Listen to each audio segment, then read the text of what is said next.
General Gamini Wijesinghe says that Auditor General is the basic principle and major pillar of good governance. I don't know why the Finance Minister is accusing me because I gave him the required report. On the 24th of January, Minister of Finance Ravi Karunanayake said in Parliament that the Auditor General had given a report to MP Bimal Rathnayake without giving it to him.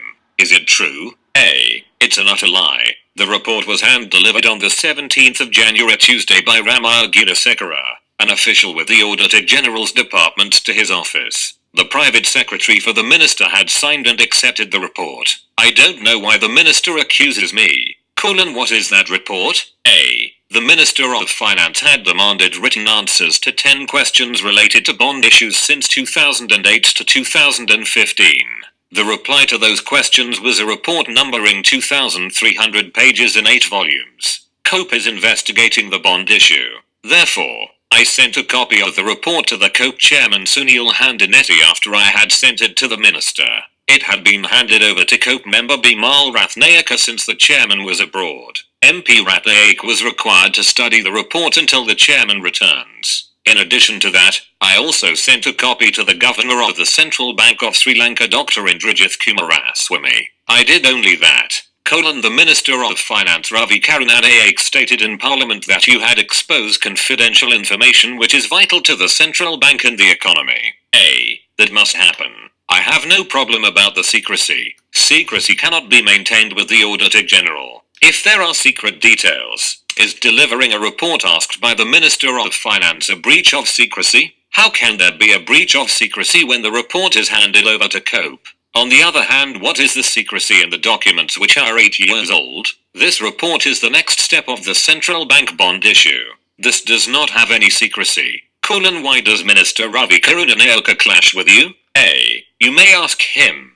Thieves are always afraid of police. The noise of the empty men and the silence of the intellectuals is the reason for all these. The Auditor General is a legal position. I was legally assigned to conduct a post-mortem. For that, I must dissect the body, but when I take the knife for that, I am asked not to do it. I must dissect the body to give the report. How can I do it otherwise? Are you going to report that the cause of death is natural without dissecting the body? A. Never. I have been asked to report the genuine reason for the death. I do my job properly. There is no problem if the government does its job precisely. You are the Auditor General of the country. Why do ministers criticize you continuously and clash with you? A. My theme is good governance. There cannot be such a clash if this is good governance and the theme of the government and the politicians is also the same. This is an issue related to that theme. The Auditor General is in a position which is answerable only to the Parliament. Do the ministers pressurize you? A. Ministers are the executives. I have no relationship with the executive. I have relationship only with the legislature.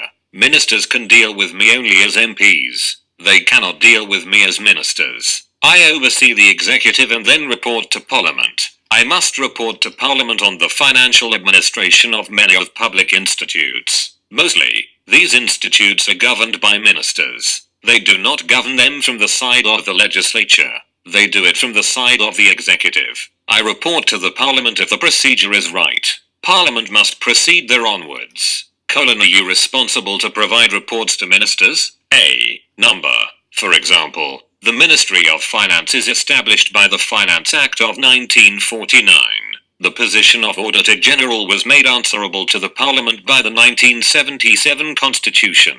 When I delivered the said report to the Finance Minister, I mentioned in the scope limitations that I am not liable to give this information and this report is provided only as purpose of courtesy. The Minister of Finance has sent me letters which are not ethical. I further mentioned in the scope limitations that due to the impatience and lack of ethics of the Minister, time is needed to probe all 2,136 issues of Treasury bonds from 2008 to 2016.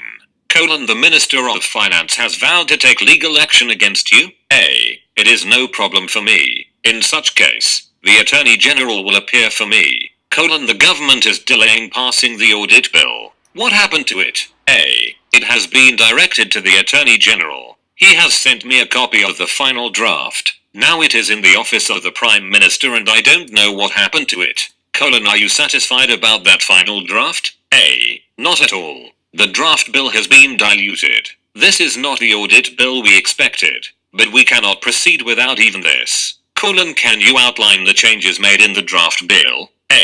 I cannot outline all of them now, but I can mention a few facts. The Minister of Finance has been connected to this bill, but the Auditor General must not answer to a minister.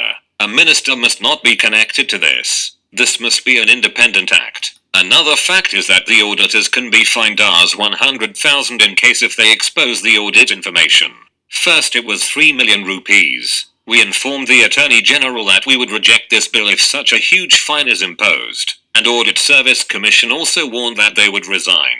That is why the fine was reduced to Rs 100,000. Auditors do their duty amidst a threat to their lives, and such barriers must not be thrown in such a backdrop.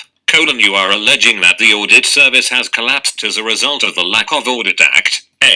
Audit Service is in a transit period without the Audit Act. Earlier, the Public Service Commission, PSC, administered the audit service, but after the 19th Amendment to the Constitution, the audit service is not the subject of the PSC. The Audit Commission is essential now to implement the audit service. Therefore, under the approval of the Cabinet, the Public Service Commission administers the audit service. You give only an opinion in audit reports. Can't you do more than that? See how strong the opinions are. I have shown errors of the parties, but I have no powers to do more than that. Auditor General is toothless. I have no punitive powers. I have powers only to say if the public officials have adhered to procedures. The other institutes must investigate into the other faults. I only give information for that. I can only give an aerial view. What are the other institutes you mentioned? They are the institutes like COPE, Parliament and Judiciary. This is a relay and I can run only a certain length. Running one part fast is not enough to win the race, if the others fall. Why does good governance clash with you so much? I am sorry about it. That must be rethinking. Due to the tradition so far prevailed in this country, now there is a wrong perception about the Auditor General. This is the government's topmost oversight body. The Auditor General only expresses his opinion. That can either be admitted or rejected. People will take it if the Auditor General's opinion is ignored. I am on a government's duty. I only analyze data for them. I tell the truth in it. I am not an adamant policy maker. Are you serving a political agenda? Not at all. The Auditor General has no political differences. I perform only the duty which is given to me by the Constitution. I am assigned to take care of public money. I am also to monitor public officials to ascertain if they are serving the state according to their professional proficiency. The truth on these must be revealed, otherwise the people of this country will sue me because of neglecting of duty. Are you satisfied about the fiscal control of the good governance?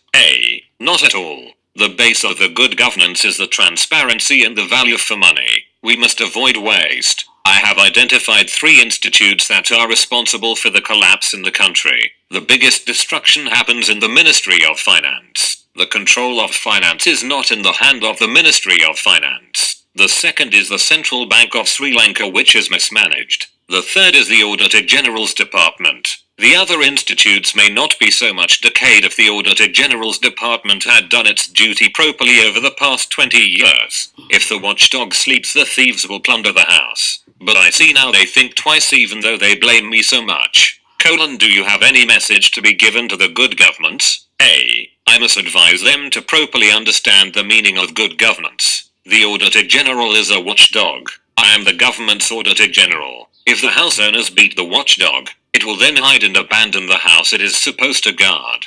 Are you going to hide now? Never. I will do my job properly. The government will have to understand this. They cannot continue to clash with me. There is a limit. I can criticize the fiscal administration of the government. That is my job. Why am I not allowed to do my job? The Auditor General is the basic principle and major pillar of good governance. What does the government expect by blowing it off?